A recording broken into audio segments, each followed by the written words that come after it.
Hi everyone. Say hi, Maggie. Hey, hi. She's being a little clingy because my parents left and she's hanging off me like a fly to a piece of shit. Maybe the piece of poo, okay? And her, the beautiful little fly. So, today's video, well, did I say it was me, Onita? If not, it's me, Onita, hi!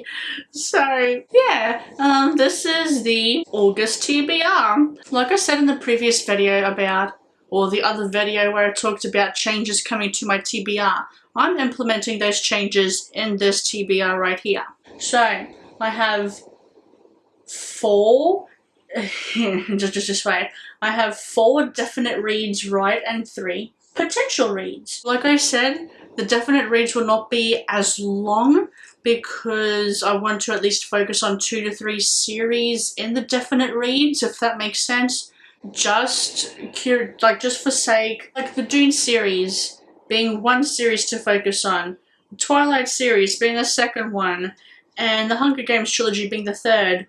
Like, I want to focus, you know what I mean? Like, focus on smaller groups at a time instead of having a big bunch. Because sometimes series get really long and sometimes the books are really chunky. Definite reads are The Tower of the Swallows by Andrzej Sapkowski, the 4th book in the Witcher series. Yeah, Maggie.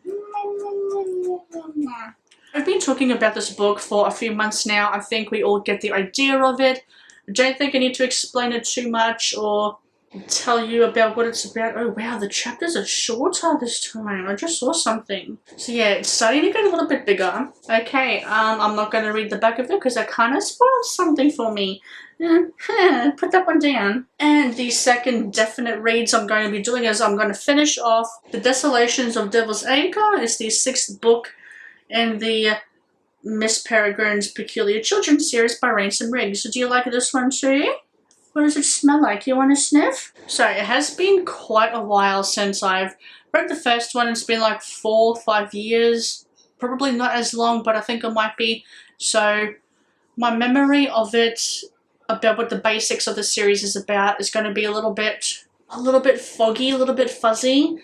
But basically, as basic as I can make it. Jacob, do you want to go down? Is that what you want? You want to go down? Whoop, yeah, there you go. I'm talking too much. She doesn't like it because she loves all hands on deck. She wants cuddles, not for me to talk all the time. This one, actually, the series. I mean, Jacob, teenager boy named Jacob.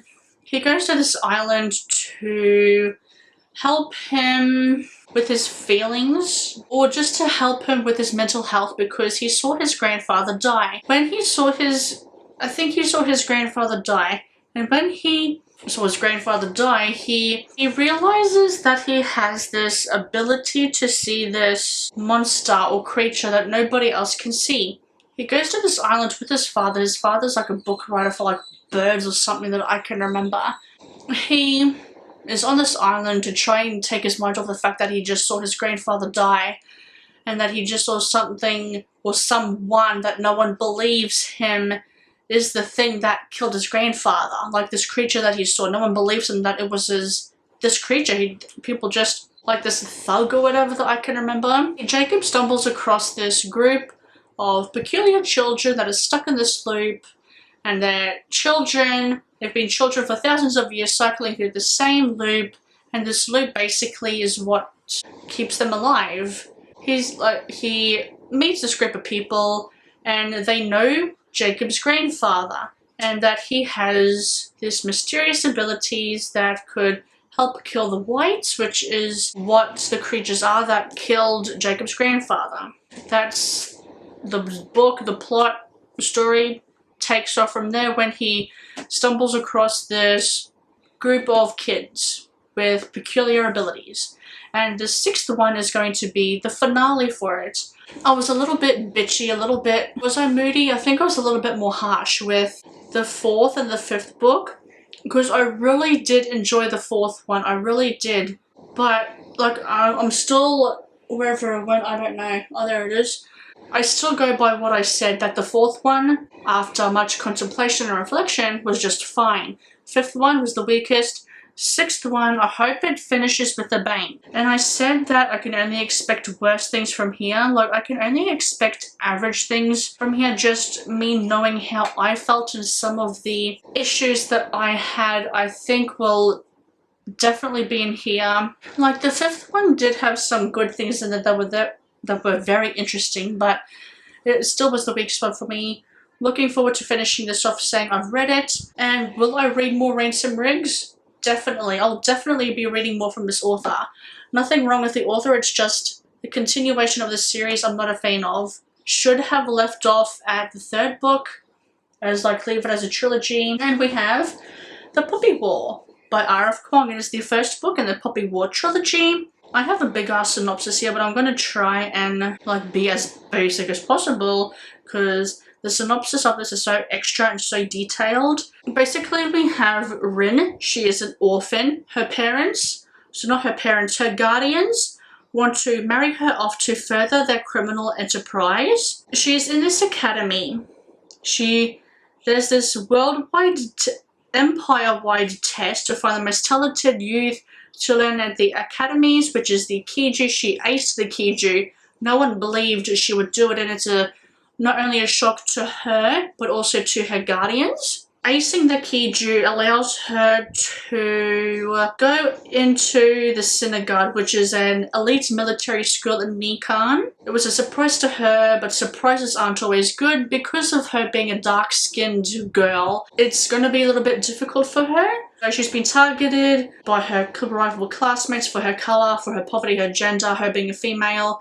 But she discovers that she possesses this lethal, unearthly power, which is an aptitude for the nearly mythical art of shamanism. Exploring the depths of her gift with the help of a seemingly insane teacher and psychoactive substances, Ren learns that gods long thought dead are very much alive, and that mastering control over those powers could mean more than just surviving school. The Nakara Empire was said to be at peace, and it was believed to be at peace, but the Federation of Mugen, if I'm pronouncing these names wrong, I apologize. So that federation is still lurking across the narrow sea. The militarily advanced Federation occupied Nikan for decades after the First Puppy War and only barely lost the continent in the Second.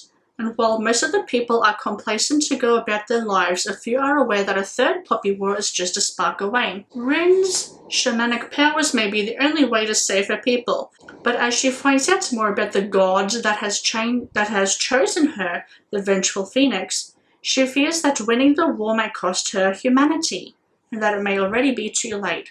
I've heard nothing but incredible things about this book series. I'm looking forward to it. I'm hoping to get it finished. Okay, not October, definitely November. Okay, and the last potential book I want to read is Crown of Midnight. It is the 2nd book in the Throne of Glass series by Sarah J. Maas. I think we all know it by now. It's such a popular book, but it's about Selena Sadothian. She's a famous assassin that has been betrayed by someone and is now a prisoner in the salt mines of Endovia. This man comes to her with an offer that she can't refuse. She must participate in this tournament and become a champion to the king to win her freedom. Doesn't matter if she wins or loses, is alive or dead by the end of it, she is going to be free no matter what. For the potentials, I have 3 potentials. I have The Midnight Library by Matt Haig. Somewhere out beyond the edge of the universe, there is a library that contains an infinite number of books, each one the story of another reality. One tells the story of your life as it is, along with another book for the other life you could have lived if you had made a different choice at any point in your life. While we all wonder how our lives might have been, what if you had the chance to go to the library and see for yourself? Would any of these other lives truly be better? I hear that this book deals with suicide, so trigger warnings for suicide and very dark, very intense, serious mental health issues. I have Rabbits by Terry Miles. It's just wait until you hear what the synopsis is. My god, does it sound so interesting. So, Rabbits by Terry Miles. I think it's a debut as well, so that's awesome. and recent release as well. Rabbit is a mysterious alternate reality game so vast it uses our global reality as its canvas. Since the game first started in 1959, 10 iterations have appeared and 9 winners have been declared. Their identities are unknown, so is their reward, which is whispered to be NSA or CIA recruitment, vast wealth, immortality, or perhaps even the key to unlocking the secrets of the universe itself. But the deeper you get, the more deadly the game becomes. Players have died in the past and the body count is rising. And now the 11th round is about to begin. Enter Kay, a rabbit obsessive who has been trying to find a way into the game for years. That path opens when Kay is approached by billionaire Alan Scarpio, the alleged winner of the 6th iteration. Scarpio says that something has gone wrong with the game and that Kay needs to fix it before 11 starts or the whole world will pay the price. 5 days later, Scarpio is declared missing. 2 weeks after that, Kay blows the deadline and 11 begins. And suddenly, the fate of the entire universe is at stake. I think it is like sci-fi. It does sound quite similar to Ready Player One, if I'm being honest, but more darker. I'm hoping it's going to be darker, but I don't want to have like stupidly high expectations, you know? And then, I want to read Daisy Jones and the Six by Taylor Jenkins Reid. Music era in 1970.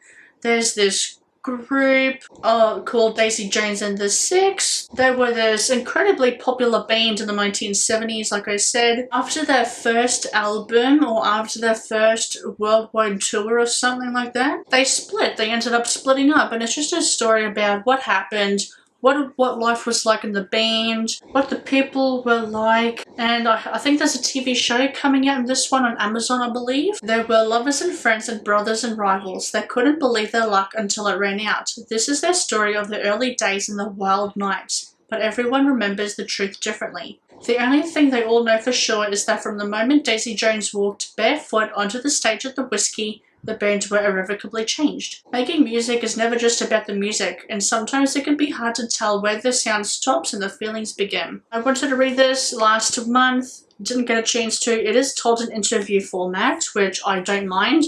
When I walked into the bookshop, right, and I picked this up, I thought this was like legitimately like a real band. I looked it up and I was like, is this band real or is it fictional? But it is fictional. I'm hoping to get to this one too. That's it. That's the books. So, I have my potential, no, not my potentials, I have my definites, which are the series I'm definitely going to be reading. Then I have my potentials, which I want to get to as well, but if I don't, I'm not going to be too upset. But see, I really want to get to these ones as well. I have a feeling I will.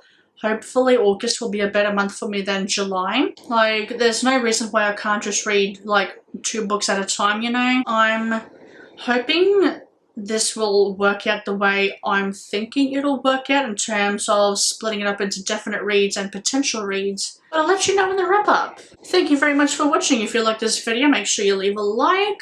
And if you want to let me know down below what books you're going to be reading in the month of August, I would like to know. Do you think this thing of me doing definite reads and potential reads will work? Let me know as well down below.